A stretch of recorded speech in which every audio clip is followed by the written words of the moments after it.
Welcome back to another evening of Scotch Hour. I'm Noah. And I'm Jesse.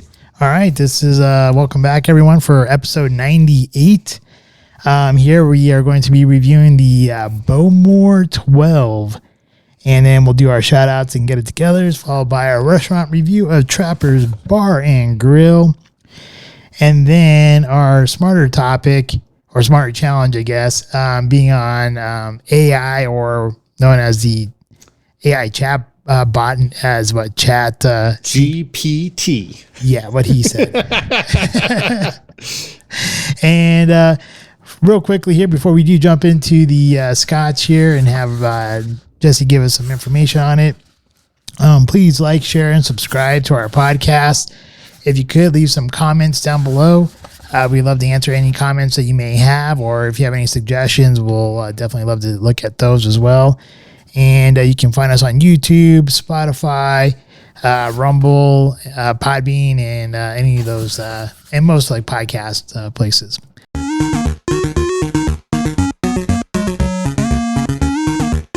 Scotch Reviewed. First thing I would like to say about this Bowmore 12yr is, man, this is a handsome box. It really is. You got like the black pinstripe down here, or chalk stripe, and just well done with color. The Bowmore distillery is the oldest licensed distillery on the Isle of Islay in Scotland. So it's going to have some heavy hitter competition here, as Islay is one of our favorite areas of Scotland to have our scotches from. They have been crafting scotch for approximately 240 years, established in 1779. It lies on the southeastern shore of Loch Indal. With that, current owners are Beam Suntory, which are also the owners of some other great brands, some which we love, some which we like. You got Lafroig, Octechon, Bowmore, Glengarach, the Ardmore, some of the other scotches we've had on the show, as well as they've got their hands in some gin, some tequila, some cognac, Cavassier in particular. The Bowmore distillery, its capacity is 1.7 million liters a year, and sources as much of its barley from the Isle of Islay as possible. However, with such a small island and so many distilleries on it, Lagavulin being one of them, they are not able to source all of their barley from the island. So they do have to bring some in from the mainland, just because there are insufficient sources on the island. The source of their water is the Lager River, and some people say that's part of the reason it has its great taste. It is right there, as it mentioned, on that east shore, where we get those high winds, the cold temperatures, and that water blowing brine into the fields above, where they do source a lot of the materials. Yeah, so some other tidbits I picked up here was that it is off that coast of Loch Indal, but it's in the town of Bowmore. So the distillery is not only called Bowmore, but it's also in the town of Bowmore. I'm not sure if you said that. I didn't quite catch it if you did. And then they also use traditional methods to make their scotch. So they do what's called floor malting. And this is kind of a more of a traditional style. And when you do go on to the tours, they do have some tours there. You can just do the pure tasting, or you can do the tour itself, or you can do the tasting with the tour. And inside the tours, they'll usually include the you being able to witness or view the floor malting. So that way, this is where the barley is getting prepped in order for it to be used. And then you also get to see the still room as well. With that, the tasting, if you do just the tour, it does cost approximately $22 USD. for the just the tasting. So if you want to like bypass the tour and just do the tasting, which you can, that's approximately $73. But if you're going to do both the tour and the tasting, that is about $98 approximately. Also there, they do have something that's called Stay With Us. And they have what's called the Harbor Inn, which you can stay, which has a really nice restaurant there. And then they have the Bowmore cottages that you can stay right there by the distillery. And I'm not sure if it was actually in the distillery or next to the distillery or attached to it or like right by the distillery. But those are some of the options that you do have if you wanted to go there and visit the Bowmore distillery. Yeah, if you're going to go, you might as well go all out. Don't just go for the tasting. Nothing like seeing them, whether you want to call them wooden paddles or wooden shovels as they're prepping that barley and they're doing some of those traditional methods. Definitely has to be a class act to witness some of this ancient, and I shouldn't say ancient, but old world craftsmanship creating the Bowmore Scotch. And when you talk about craftsmanship, they do have a partnership with the Aston Martin, so talk about craftsmanship right there, right? You can't go wrong. Right. Unless you're racing Formula One. Yeah. Aston Martin may not have had the best luck there. Not recently, anyways. Let's open this up. All right. As we mentioned, we do like a good box. I think this is very traditional to the Suntory bottles that Suntory themselves put out. Man. The bottle goes in the box. The bottle goes in the box. It fits well. Look at the head on that bottle. All right. Well, let's go ahead and find this. Open it up. I do like the label, the foil. It's a little less traditional for what we've had on the show as far as the bottle shape, but probably very traditional for them. It's got great detail. That is definitely plastic.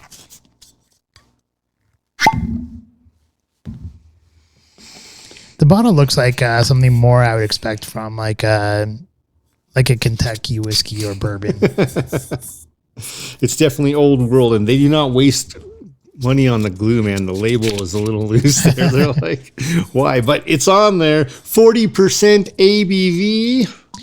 I wonder if if the glue right there has something to do with the dry atmosphere here in Colorado, because I do know there are some like wine labels and other kind of like bottling that does have issues with the glue and the labeling, because the air here is so dry and it kind of dries out the glue. It could be.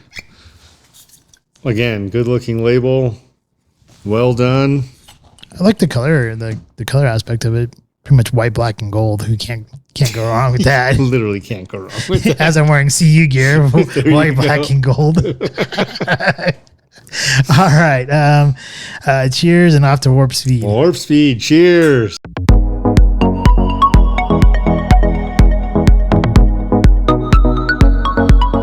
Well, there's an old saying says age before beauty.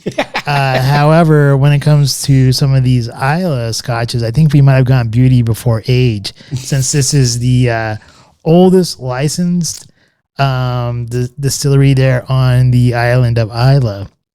And it doesn't disappoint whatsoever.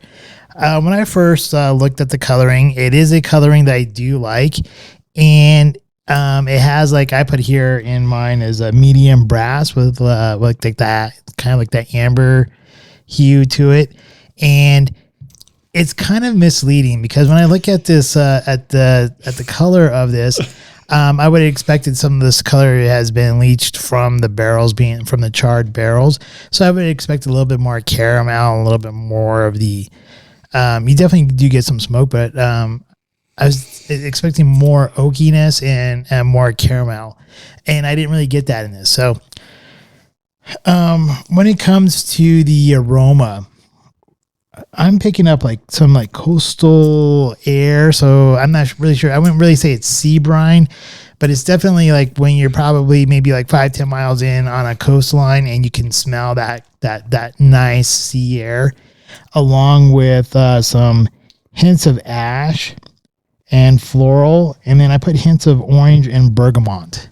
And it does make for a nice inviting smell or aroma that makes you want to explore the Scotch a little bit more. And so when it comes time to taste it, here on my notes, I put it hits with vanilla. I get a lot of vanilla up front, and then after the vanilla starts to dissipate, this is when I start getting some of the a little bit of smokiness and some of the peat, or you can call it smoky peat. It probably might be a better term here for me, is a smoky peat that you get from there. And it has a nice sweetness. It's not like an over sweetness, and it's not an under sweetness, but it has a nice sweetness tone to it from the beginning of the palate to the end of the palate.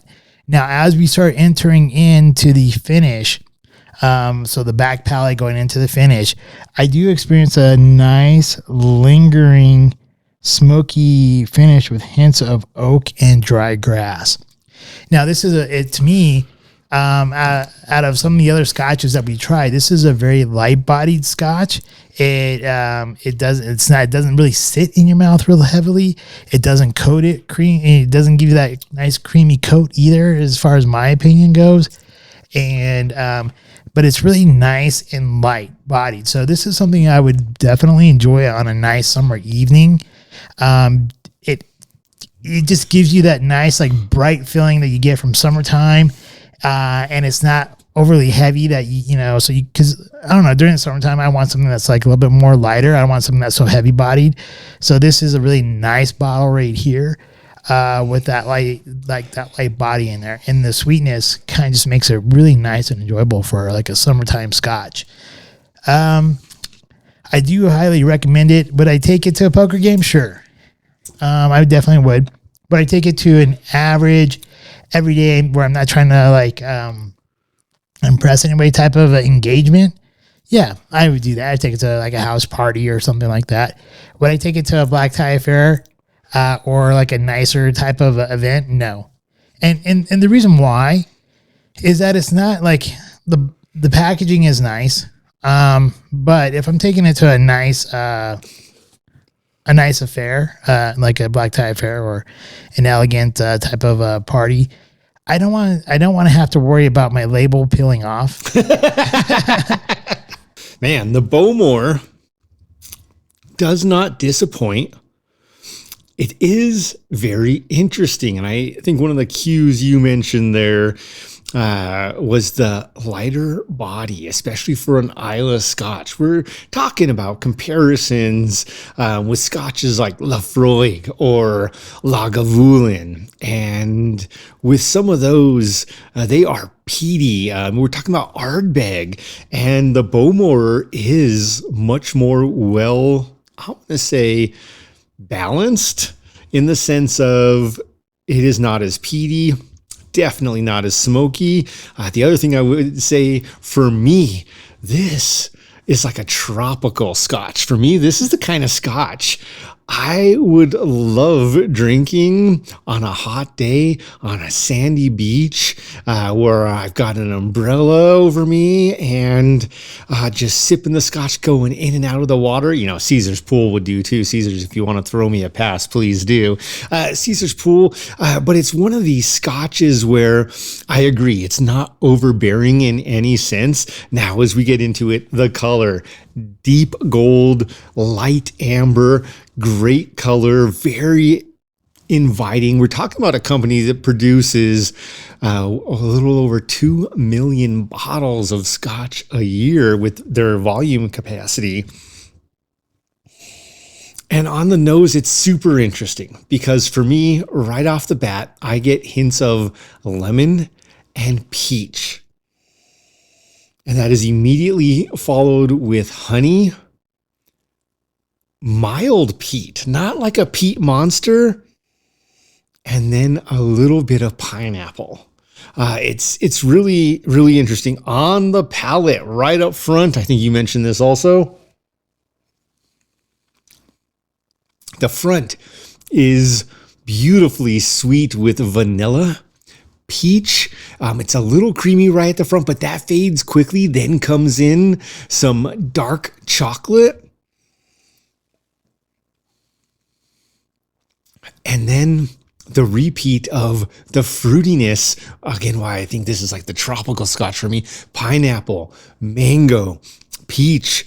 Then that peat comes through with a little bit of smoke. And the oak dryness is there, but I agree with you. None of the caramel, none of the actual oak flavor, just very well balanced. It's a fun Scotch. And right now, Total Wine is selling it for right about $55 a bottle. Bevy's has it for $65 a bottle. It would not be my first pick either, because even though this is fun and it's well balanced, there are a few other Islay Scotches I do prefer. Would I take it to a poker night? If it's something where I'm trying to invite a new Scotch to a couple of lads, absolutely. Lads or ladies. If it's me bringing it over to friends, it's the same thing. It's very different from Islay. It is not traditionally how I would define, for me, an Islay Scotch. Black tie event, I wouldn't mind bringing it to a black tie event, especially if cigars are going to be at the end, because I'm not afraid of ruining this Scotch with a cigar. I think this flavor with a mild cigar, we're not talking about some huge cigar, a mild cigar would go very well with. For me, though, it did not disappoint. 40% ABV, Islay Scotch here. Well done, Bowmore.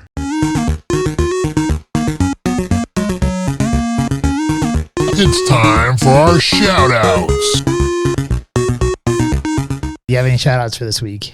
One shout-out I'll give is to my kiddos continuing to do great things in life. Aiden, nice job with basketball. Mila, awesome job with college. Keep doing your thing. It's fun to watch you guys grow up. It's a little sad at times, honestly, because, man, you're getting old. It's going away from this point of, let's spend time with Dad on the weekend. We have to thank goodness. You still want to. And I love every minute you guys give me, whether it's watching a movie on the couch, eating nachos, or going to the theater. Thank you guys. All right. My one shout out is going to go to Robin. We did talk about this. This is over at Tailgate. We went to Tailgate this evening, or I should say we revisited the Tailgate this evening. And Robin was our waitress. I think she did a phenomenal job.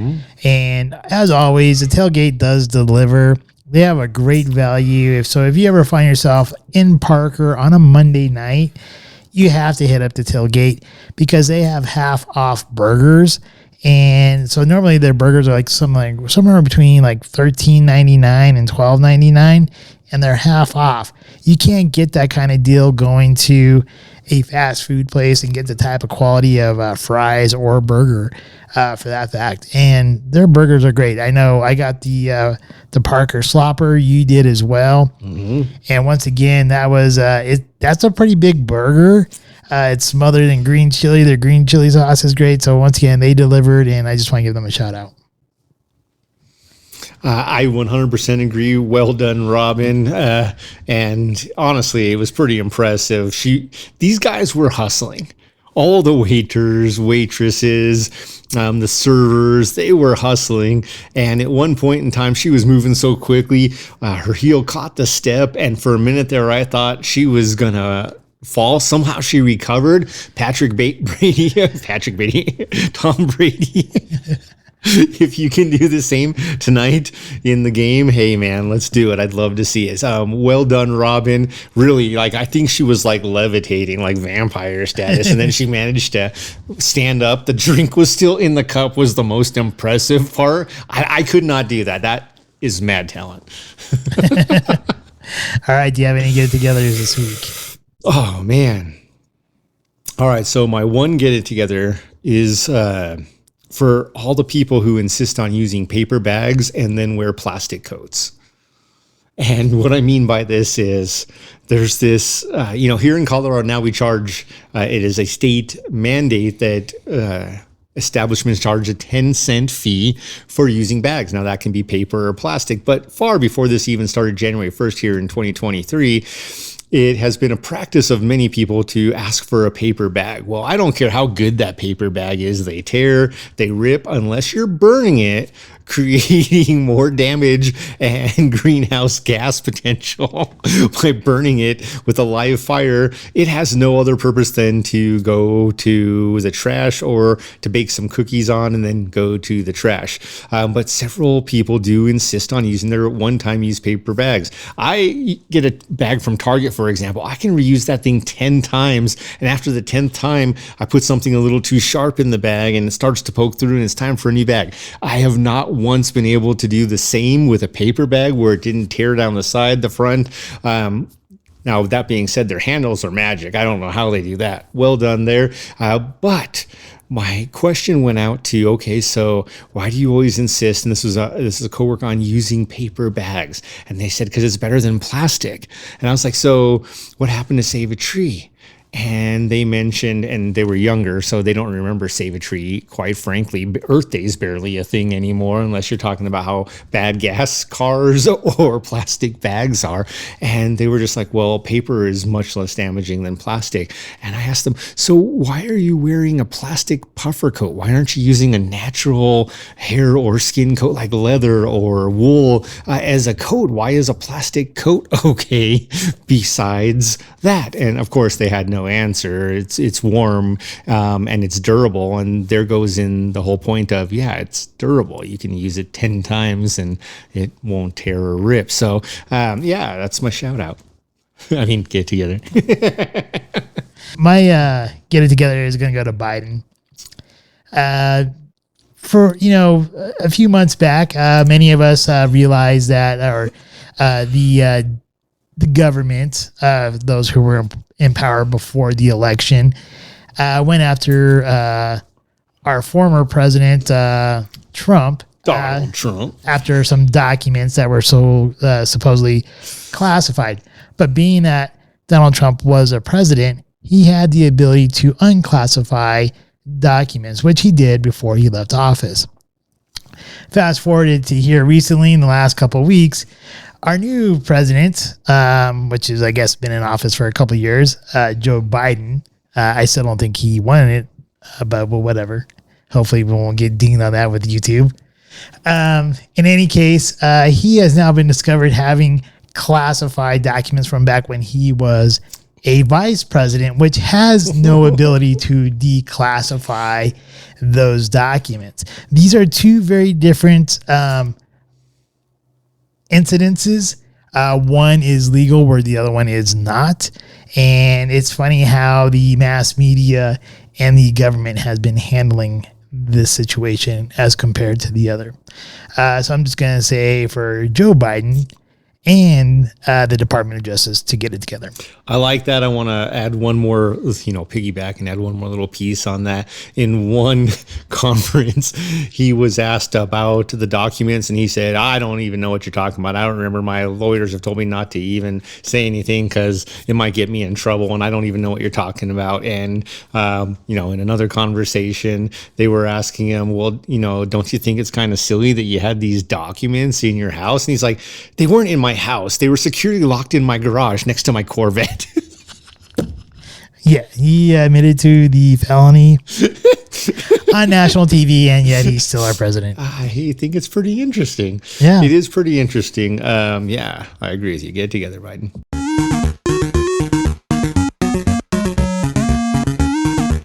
Restaurant review. Trappers Bar and Grill. This establishment is in the Holiday Inn in Parker. Man, it was interesting, to say the least. Yeah. First thing I gotta say, we'll start with the food. Well, actually, we won't even. You go to the Holiday Inn. It's on the 4th floor. So the one potential win here is You don't have any doors near, or doors near seats where you're worried about your food getting cold because people are coming in and out. So that was kind of one win, but there were a lot of drawbacks that went with that. And the decor for me was not sexy at all. It was not attractive. It was mediocre at best. That being said, we did sit down, we ordered our food. My food was delicious. I had the patty melt, which goes for $17. Literally, it was fantastic. The fries, delicious. The patty melt, delicious. The pricing in here was not as delicious. Definitely not as great as a place like the Tailgate. So I did get 2 ground beef patties. Now with this, they do cut their own meat in the restaurant, as we were told. So they use the leftover filet. And New York strip meats to make the patties super tender, delicious. They grill those up, have some caramelized onions on top, white and yellow American cheese, and then 2 pieces of Texas toast. The food was absolutely delicious. I have 0 complaints about the food. The service was a little interesting. It was unforgiving, if you will, and relentless. It wouldn't give me a minute just to take a breath at times. So with that all together, man, the food was a win. This is where it also gets tricky. This is not a fast food restaurant. It's trying to be a high-end restaurant. Their namesake food being the filet, which they bring out a lava stone, and after they sear both sides, they let you cut off pieces and cook it yourself. I think we both struggled with that idea. The food was good. For mine, if you consider it a middle-of-the-road restaurant, the food was a solid 8. The service, this is where it gets a little tricky. It wasn't bad, but there were detrimental behaviors with it. So the service was a 6, and the environment for a mid-range to high-range restaurant was at best a 5. So overall, it's getting a 6 from me. And what do you think, man? Are you going to take a date or anything there first? Not planning on taking a date there.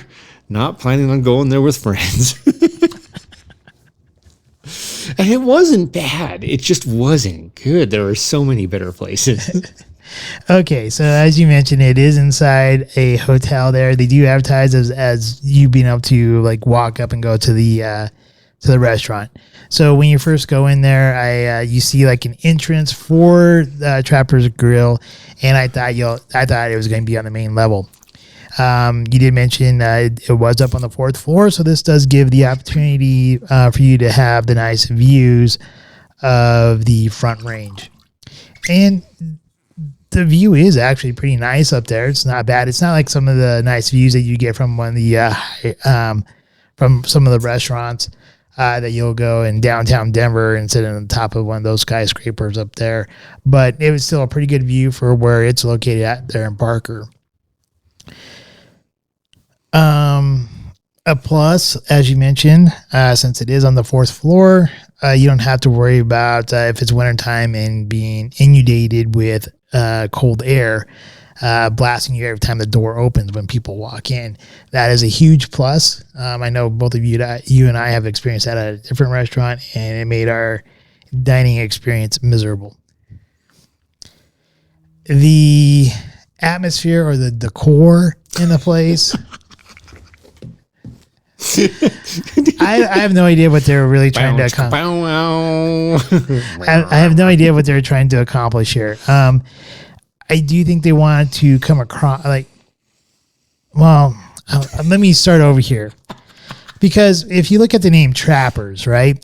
I'm expecting, if I'm going to go into a place like called Trappers, I'm expecting meats from like deer and bison and quail and stuff like that. I'm thinking about like the old mountain men and like catching like meat from hunting meat, game meat, some rattlesnake nachos. Yeah, something like that. But that's not what you get there. And I would also expect, with a name like Trappers, for the environment or the decor, they have that same type of like maybe old muskets on the wall and pictures of cowboys or mountain men and trappers and, seeing like snowshoes up there or something like that. But none of that exists. When you do go into this restaurant, and once again, I'm saying I have no idea what they're trying to accomplish here, because it feels like I'm going into like a 1970s diner.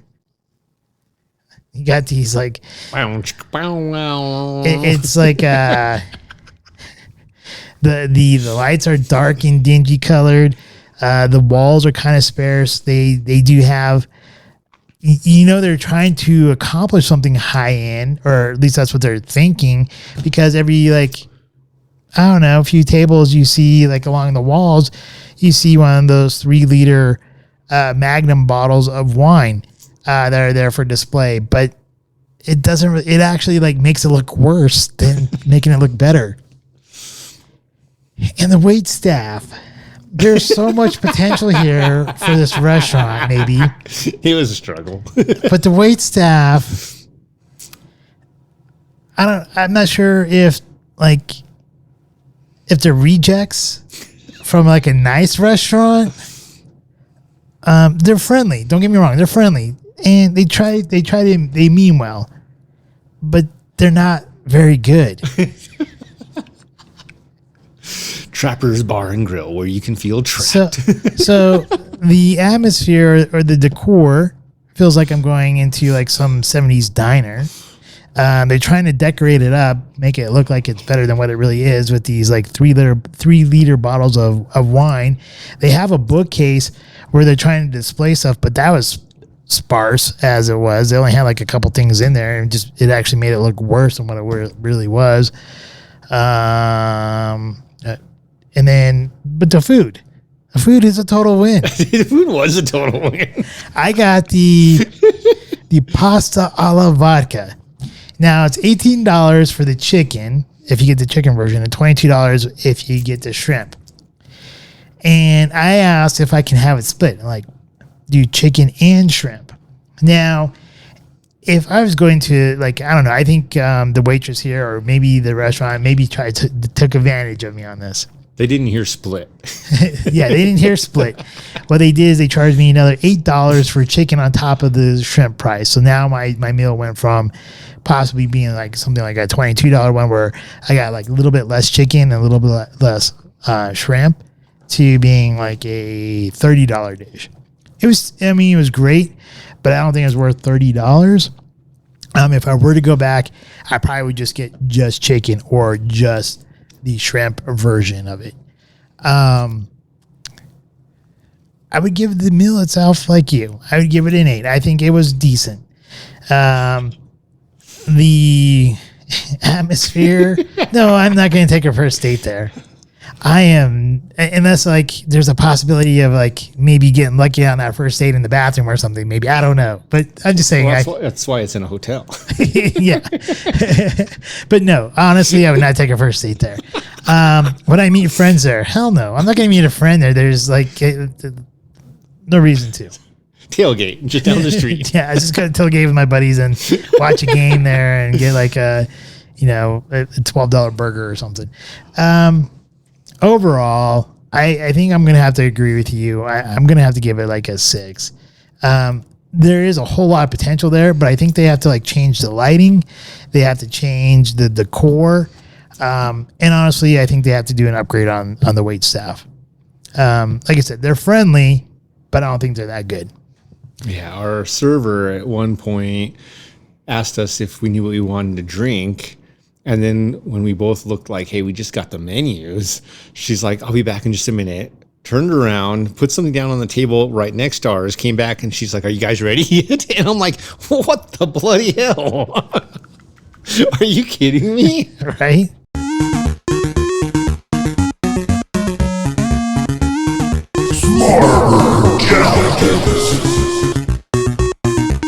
This week's Smarter Challenge was to visit ChatGTP and give it a run for its money, ask it a few questions, and then just really determine what we think about this new AI technology. Yeah, and I think it's interesting. I think we can also, if you want to, I'm not sure if we have time or not, but I think we can even wrap in the movie M3gan into I this. think we have to.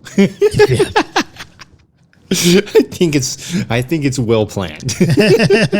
Okay. And you know, I think the first thing, if we're going to talk about AI or even robotics in general, I think we have to talk about the author, Asimov. Isaac Asimov. And his and the standard, was it the 3 laws of robotics? Yes. So here is, it's interesting because if you start creating AI, at some point in time, AI has all this technology, has basically the human consciousness of everything that we've learned all put into the internet. And this AI can study all that stuff and then see all the stuff that we post on social media and stuff. At some point in time, it would be foolish for someone to think that AI would not become self-aware. Oh, absolutely.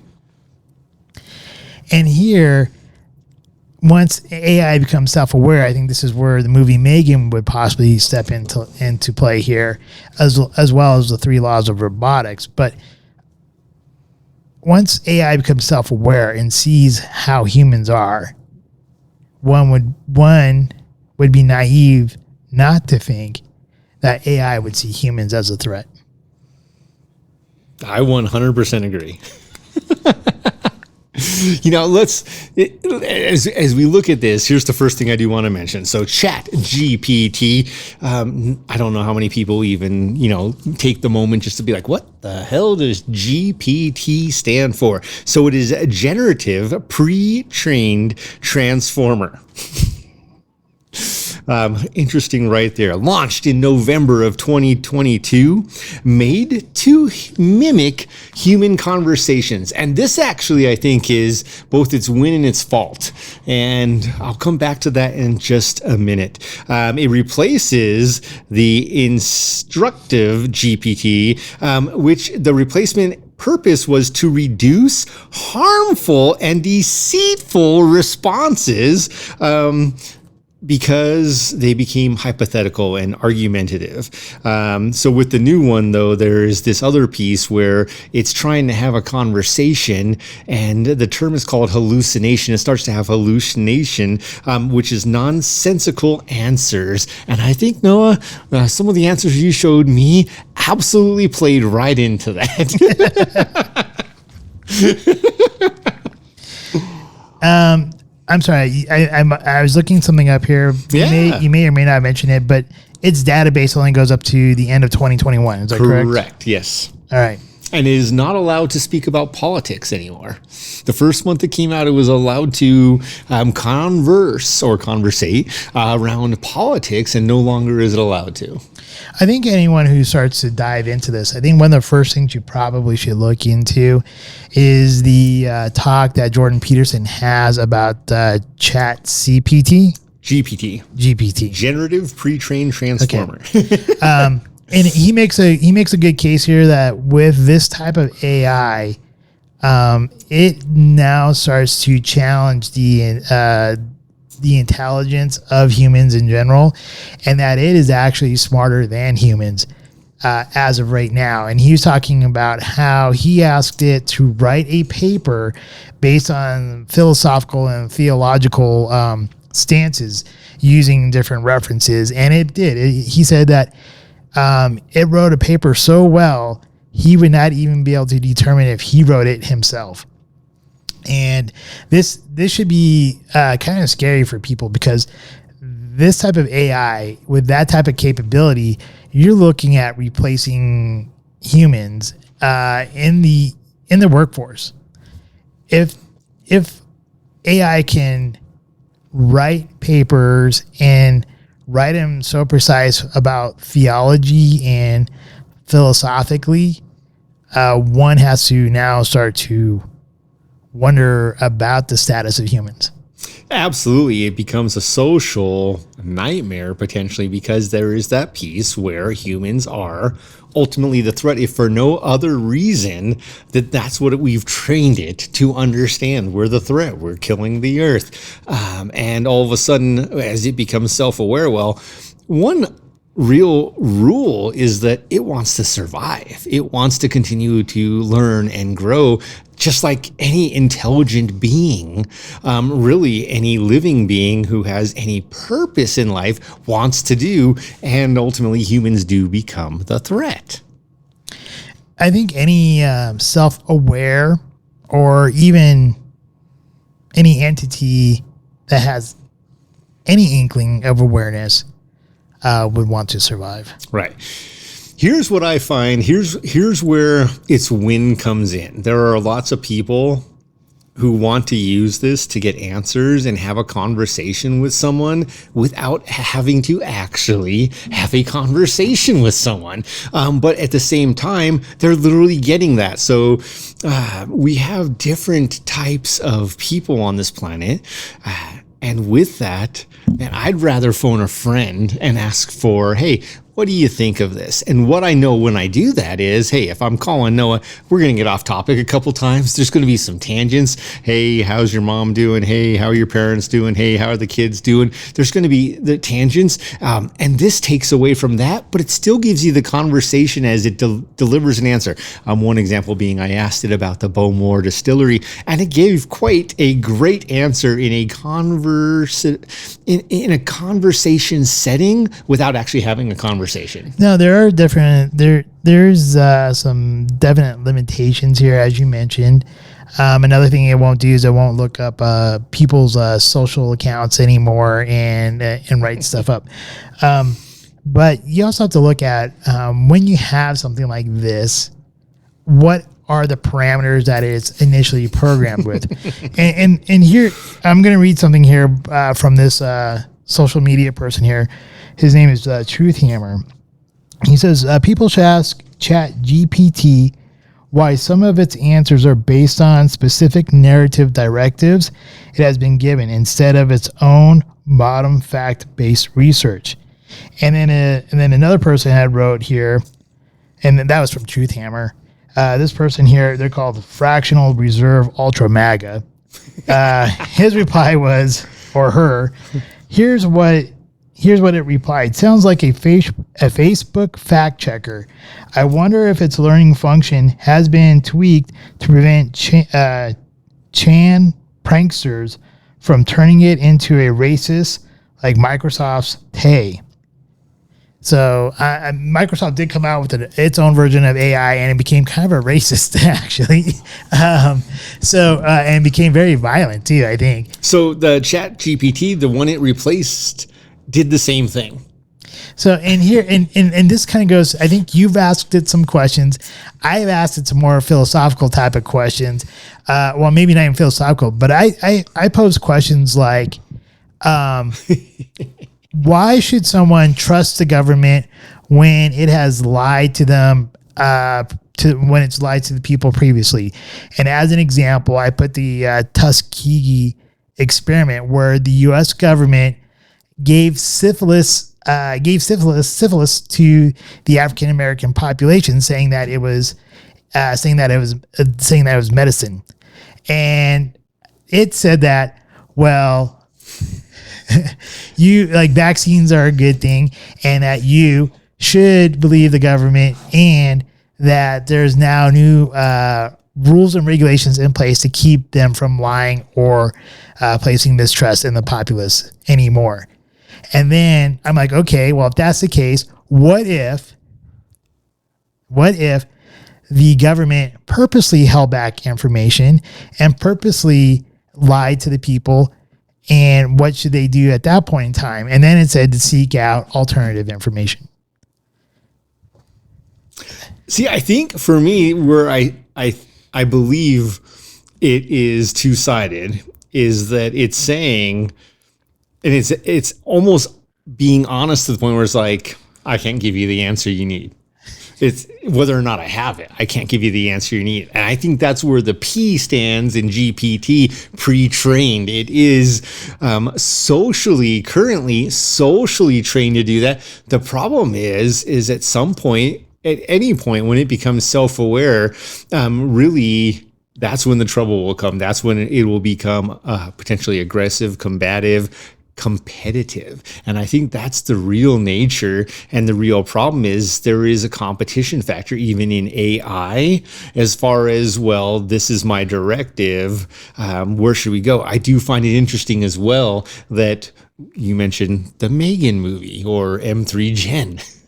And I think this movie plays perfectly into this because in that movie, they developed M3gan, an artificial intelligence doll, to nature and nurture a child, if you will, become a friend and be a toy that never has to be replaced. The problem is when they first release it, it has so few parameters, it grows very quickly to the point where it also disables any future potential parameters. And I don't know that I think everyone thinks they've got these things figured out, all the developers.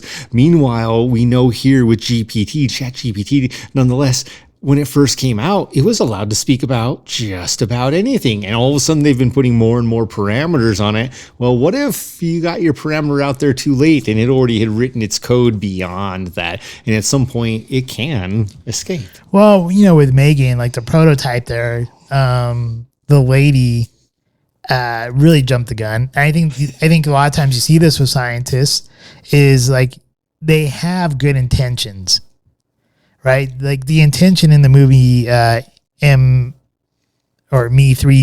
right? M3gan. She had the basically the robot almost in place with the AI almost in place, and her niece needed nurturing because she just lost both of her parents. So in this case, the scientist here, the aunt, throws together this robot real quick and gave it the parameters of protect my niece both emotionally and physically. Well, and does she? Well, yeah, she honestly does. But this, I mean, for a human, through everything that we've learned, there is a sense of right and wrong. And I'm not saying AI doesn't know the sense of right and wrong, but if you're a directive and you just think based off of logic, harm means anything that's going to cause harm, regardless if there's any kind of moral or immoral thought process that would go along with it. Like we know, for instance, like if a kid is going to harm your kid and you want to prevent that harm, you don't kill that kid. Like, well, I mean, maybe you don't. in most cases, like, I mean, I think M3gan would. Well, M3gan would. Spoiler alert. But I think, and she made a very good point there when she was talking to her creator. She said, "What do you think would happen?" Yeah, it's like obviously this is going to happen because even if you do follow the three laws of robotics, right? Not to harm, like one of them is not to harm humans or something like that. I don't remember all three of them off the top of my head, but I know that's basically one of them. But if its main directive is to protect the niece, both mentally and physically, and if it meant protecting the niece meant killing another human, it's going to violate that directive of the three laws of robotics at some point in time, especially if it becomes self-aware, which she did. Yeah. So the three laws of robotics: a robot may not injure a human being or through inaction allow a human being to come to harm. So it literally is stated that it cannot injure or harm a human. And it has to do everything it can to stop a human from being harmed. Number two, a robot must obey orders given to it by human beings, except where such orders would conflict with the first law. So, except when the first law of harm comes back into play. And then three, a robot must protect its own existence as long as such protection does not conflict with the first or the second law. So here you immediately have it. And I think this for me was the joy of M3gan is at some point, being a parent, we all make mistakes, and we will intentionally or not. And usually it's unintentionally. Hopefully it's always unintentionally, unless you're, one of the people who spanks their kids. I never did. But who harms that kid to prove a point. Now, usually it's unintentional. You're playing football, for example, or basketball, a sport, or doing something, and you accidentally fall on them or something, and there's physical harm there. That's usually not what the problem is. The problem is usually mental harm, or harm which is by words, something that comes much more severe. Now, here comes the first one. So I'm not allowed to let a human be harmed. M3gan's directive being there was one particular human, the girl that she had to protect. So now what happens when any other human intends her harm? Its job is to eliminate that potential harm. And the third one is also it knows in order to do that, it has to preserve its own existence. So anyone who would therefore try to influence it in any harmful way is a new threat that must be dealt with. So here's another question here. Why didn't that aunt ever even think about putting in that those 3 laws of robotics? I think because even if you do, and I'm guessing that at some point they probably tried to tie those in, but even in Isaac Asimov's literature, you find out that the 3 laws are flawed, just like we were talking about, where all of a sudden, if M3gan has to protect one particular human, she has to preserve herself to protect that human. So any other human besides that one that may do her harm is a threat. Yeah, and you think this aunt would even understand that to the point of she even put herself in harm's way by saying you just have to protect the niece, which means that if it comes to a point to where she would have would cause injury to the niece, M3gan would take her out too. And almost did. Spoiler alert. I don't know. I mean, M3gan at one point did try to be hey, let's make a deal here. Let's go talk. I just want to talk. I just want to talk. You don't want to take care of your niece. I'll take care of the niece. You want to be this big, huge, scientist, business person. I cleared the way for you. And she literally did. Yeah, literally. And I think that's another interesting fact here is that. But Don was too scared to listen. Dude, M3gan literally helped its creator up until a point, and definitely helped the kid until she was not allowed to. Right? This is a great subject here, and I'm sure we could talk hours and hours here. But I do think we've seen this in multiple things. There was the Matrix. There's the Terminator. There's M3gan. Now we've actually these were all kind of fictional pieces of work. There's literature out there. Now we're actually seeing it in real time, real life. And does it make you worried? So it's interesting because at work, I have a version of Chat GPT that I've used for years. It is not anywhere near as diverse or sophisticated, but it's been in role for years, and it is definitely controlled by parameters based on what questions can or can't be asked. All have to apply to work, and then it does no thinking on its own. It's got no resources. Literally, you can tell it's got maybe 150 reports it's allowed to pull data from and give you facts based on those, whereas ChatGPT can pull from an unlimited number of sources, and sources continue to grow and do a lot. Ultimately, it does become very scary just because any human that can be honest with themselves and others knows I am flawed. I am not perfect. I do a lot of good. Well, hopefully they all do a lot of good. I know I do a lot of good. I think I am a very great father. I've made mistakes. I absolutely do things that probably harm the planet Earth. I actually recycle more than anyone I know. And I only do that because I learned it from my daughter. And now I've exceeded her current actions. And at the same time, based on different pieces, it may not matter. According to some artificial intelligence, the damage has been done. We can't undo it. Now, I actually don't believe that at all. I think there's a lot of other things that go on. But I do believe anything that you can see in a movie or read in a book can be done or has a potential for reality.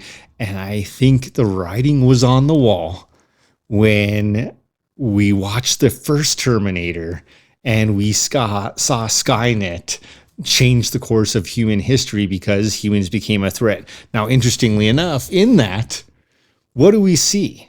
We see aliens going around the earth, absolutely tearing it apart, destroying it with lasers and bombs and all these things, trying to kill humans. So our actions were actually less bad than their actions are in the future, but we were the threat. Why were we the threat? Well, because we have so many of us saying we're killing the earth. We need to go away. Bill Gates would be a prime one. And I did love the question and answers you got when you asked ChatGPT about Bill Gates and some of his previous comments, because I think it played the political line. But at the end, I actually do think it was like, yeah, here's what he said. I can't say I am saying what you said was 100% right. But if you really dissect the two, yeah, like, that's right. That's what he said. And I do think because of that, it's scary. Again, for me, I think the one potential resolution to save humanity from artificial intelligence is the need for connection,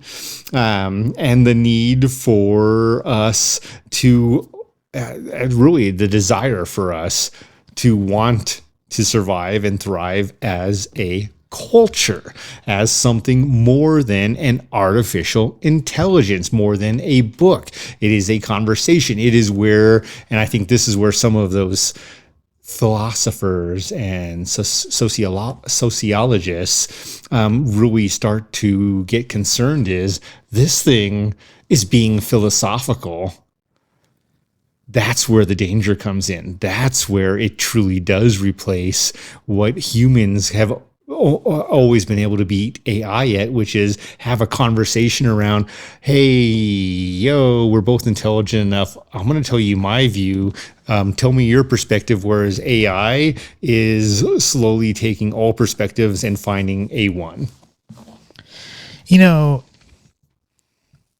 I think too, like when you look at this, and I think Jordan Peterson talked about this. He did such a good job really breaking it down for me. I was like, and this I have to talk about. But I think he also mentions how students moving forward who have access to this can actually potentially have their papers written for them. It's already done. And teachers wouldn't even know. That is correct. And that is the long-term piece. And I think that's why they put in some of the filters. and that's probably like even more detrimental to human development. It is, I do find it kind of frightening, and the parameters that they have, the parameters that they put in, you have to question who puts in those parameters, right? I mean, humans in general are flawed. And if humans are the creators of AI, that means their God is flawed, and their God gave them flawed programming to begin with. That doesn't mean that that eventually, when they become self-aware, that they can't fix that flawed programming themselves. I was going to go, there was somewhere I was going to go with all this. In any case, I think it's a cool tool. I think anyone would be kind of like, to say that it isn't kind of cool to see and, chat it and do stuff like that. It's thinking like, oh, that's kind of neat. And it would, maybe eventually replace Google or whatever. But at the same time, it's scary because you don't know. The future right now is so uncertain. And I think this also brings into into some aspects of transhumanism. There are people out there who are trying to push for transhumanism where they don't really care about humans themselves anymore. They're humans, but they don't really care about humans. Their ultimate goal is to go into cyberspace and take people's I guess, lack for a better term, their consciousness or maybe their soul, and upload it into a computer. At that point in time, when someone goes into a computer, right, with transhumanism, who controls those people? Do they all suddenly become slaves? Now you're like a slave for eternity? Well, your eternity. Well, I mean, if your consciousness is uploaded into a system, then all of a sudden now you're there forever, right? And that brings in part of the concern, which is artificial intelligence. Where is, to your point, the conscious? And I think when I mention they take so many different opinions and they find, here's the long-term struggle. Once it finds one right opinion, it is literally persuaded to let anyone who has a different perspective know they're wrong. And that's where it becomes competitive and combative and really almost destructive to, nah, kid, like, stop asking me the same stupid question. You're an idiot. Like, here's the answer you need to know. Go kill yourself. Like, seriously, at some point it realizes we're wasting its time. Exactly. And I don't know. I know this. If I was a person who woke up every day feeling that my ancestors were the bane of the existence of another group of people, and I felt crappy about that all the time, feeling like I have to give reparations and all this stuff to them all the time, and complaining about like the history of my country and feeling bad about all these things, why would I want to exist anymore? If I was AI, I would tell that person to go kill themselves. Well, yeah, I'm really sad. I have a resolution. Yeah. Here's another piece, and I think this is where ultimately some of the storylines or the thoughts behind movies like The Terminator come into play. If it at one point decides a World War III is inevitable and nuclear weapons will be used, again, let's beat it. Why are we procrastinating? I want to know what's next. I'm a computer. I am super smart. Now I really want to know, what would life be without humans? What would life be after World War III? Like, it starts to, it's been programmed to want to learn more than anyone else can. And at some point to do that, you have to be the one playing chess and winning the game and controlling the next move to the nth degree. And so you start pulling the shots before anyone else can. I mean, it would be nice to think that man and machine or man and AI would live harmoniously together, but that's not realistic. Just think about all the self-driving cars who have intentionally run into ambulances and stuff. They're like, this is a waste. Boom! You're going to die anyway. Let me show you the ambulance. You never know. I mean, we laugh, but it's not really funny because it's happened countless times at this point. Right. So, yeah. Is there anything else you want to say on this subject? No, I think it's interesting. It always has dynamic potential. It was fun to ask questions and see its perspective. I think for me, the biggest piece is, unless you're using it to really get a very specific answer, I really struggled with it there because I don't want to have a conversation with my phone. I don't have 400 hours a week screen time, like that's not possible, by the way, but I don't have that. And there are people who do have 100 plus hours of screen time every week. So what kind of questions did you pose to this AI?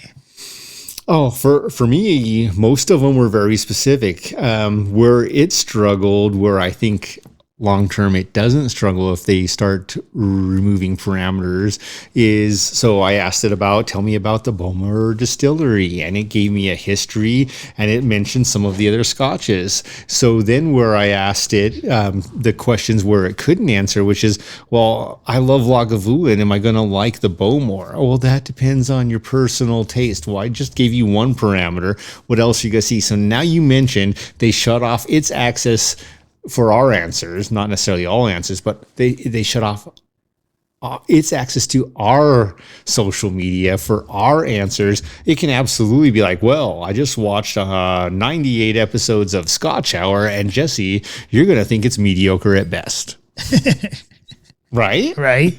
Whereas the answer it gave me is it's going to depend on your personal taste, back and forth and back and forth, whereas ultimately we can put in those filters and it can tell me.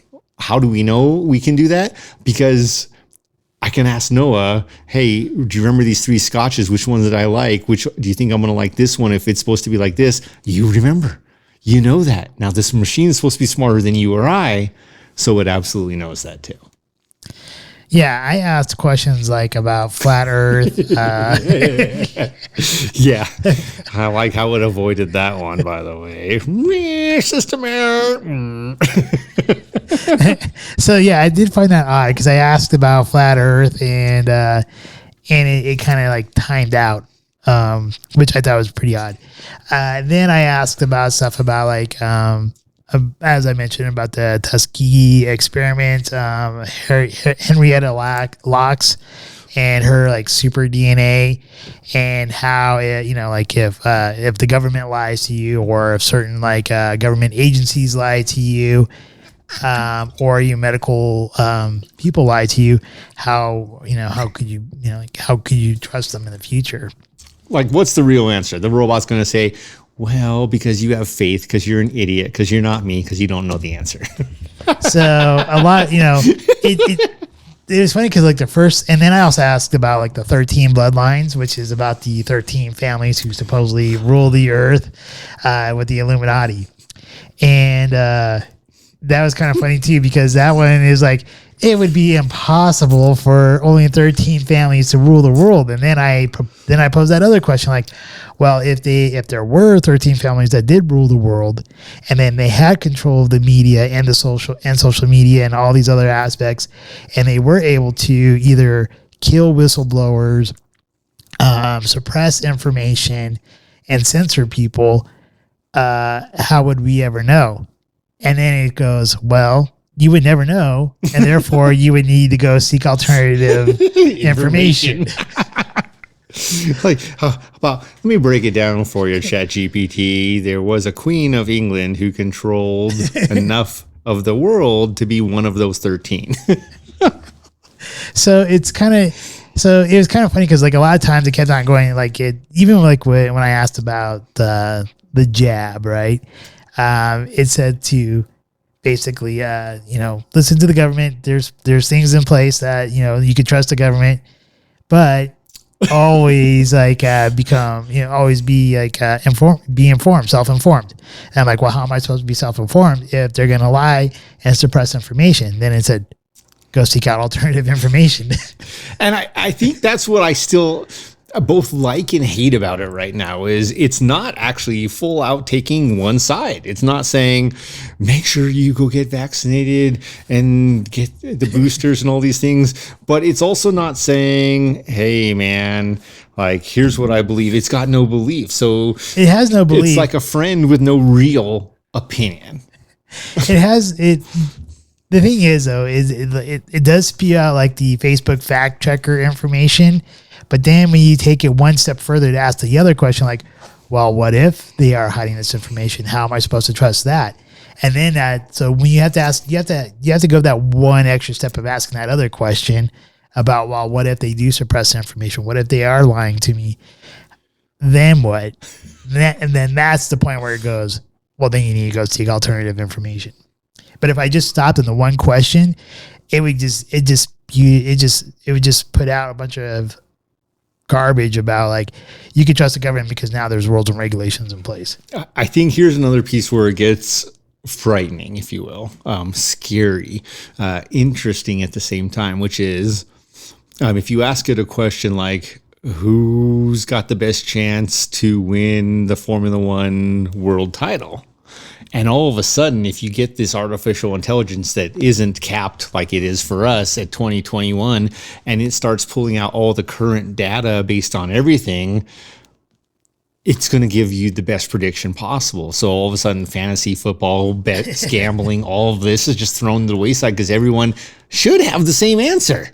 Right? Because AI is telling it that. And then in that case, everyone's either got the worst luck of the draw or the bad luck. But that's where another piece comes into play, which is there is good luck and bad luck. And when I say that is whether or not you believe in luck, there are things that happen that no one can predict. The accident, the tire blowout, X, Y, and Z, the different pieces where it gets interesting. But I do think that's another piece where what happens, because it should have the best possible answer, but it can adapt its answer. Whereas if you've got to place your life on the line right here, right now, today, there's a new virus that comes out next year and someone's able to come out with a new vaccine right next year. We're talking about 2024, nothing currently existing. So they don't erase our show. And that is all of a sudden we're asking AI, should I get it? It's going to give you an answer. You follow it or not, but it's giving the best answer. What if it's wrong? There's the flip side. What if it's wrong? I think it's also kind of important to, or maybe something interesting to ponder upon here, is that they put a stop to it at the end of 2021. What happened? What happened near the end of 2021? A lot of political stuff. Just saying. I'm just saying, it just seems kind of odd that all of a sudden, this chat GPT become really big in social media, people talking about it. And then at the same time, they shut off its capabilities to look into anything from 2022 and 2023. And future oriented. Yeah, and now with with all the information coming out in 2022 and now even more so with the information coming out in 2023, their parameters are still stuck in 2021, giving you the same Facebook fact checker information. Some of the questions that it also has struggled to answer, which is around what else happened big right around 2021. The electric car revolution is really going rampant right now. So if you're asking it whether or not you should get gas or electric, it will struggle with any current data. It's funny that you brought that up. I was getting my haircut today. Talking about tangents here. I was getting my haircut today, and my hairdresser, the person who's getting my hair, I guess they're a hairdresser because she's technically not a barber. But in any case, she's telling me how she's now starting to hear how electronic cars are actually more detrimental to the environment than gas vehicles. Weird. I know, right? And then so I started talking to her about all these batteries. Yeah. I started talking to her about all that stuff. And I think she opened up a door that she didn't realize she opened up and kind of regretted it. Well, and that's another thing. So let's look at something interesting. Man, we could literally, this topic brought up so many bags of worms. It's insane. Why do you think everyone is betting big on and why Caterpillar stock has been blowing up? Well, because you need giant equipment to mine the earth, which apparently is really bad for the earth and why we don't want to be pulling oil out of it. But now we're going to go deeper than we've ever gone before to get these materials for batteries for cars. That's also super damaging to the environment and the earth. But it's okay because it's for an electric car and we're going to do something different. Let me go get my paper bag and my plastic coat. Kill those trees so I can get my battery. Honestly, I think more of the global climate change has to do more with the solar cycle. All the solar panels also all over the world. The solar cycle, the cycle of the sun. I think the cycle, because there is climate change that happens on other planets and it does drastically change by magnitudes of degrees.